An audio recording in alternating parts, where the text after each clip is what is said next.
Bonjour toi, aujourd'hui je voudrais te parler de la toile du maître.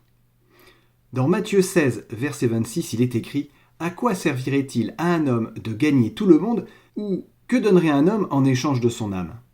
Il y a quelques années à Londres, on s'est arraché un tableau dont le prix a battu tous les records. La toile avait pour titre « Les Iris », elle était signée Van Gogh. De son vivant, le célèbre peintre ne vendit qu'un tableau. Ce n'était pas celui-là. Il connut la pauvreté, sombra dans l'alcoolisme et la folie. Une toile fut même trouvée dans le poulailler d'un de ses créanciers. Elle bouchait un trou du grillage. La véritable valeur de ses œuvres ne fut reconnue qu'après sa mort. Notre vie est comme la toile d'un peintre. Il faut du temps, de la persévérance, de la souffrance aussi pour en faire un chef-d'œuvre. Un chef-d'œuvre que seule l'éternité révélera vraiment.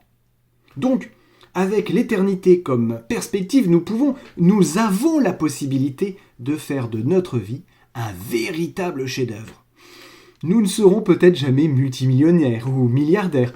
Nous ne compterons peut-être pas parmi les puissants. Nous ne serons peut-être jamais célèbres ici-bas. Et notre nom ne sera peut-être jamais inscrit dans le bottin mondain ou dans le dictionnaire, qui sait.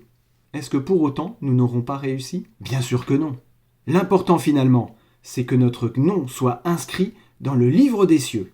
Ainsi, nous aurons vraiment réussi notre vie, la vraie vie avec Jésus-Christ, celle qui ne finira jamais.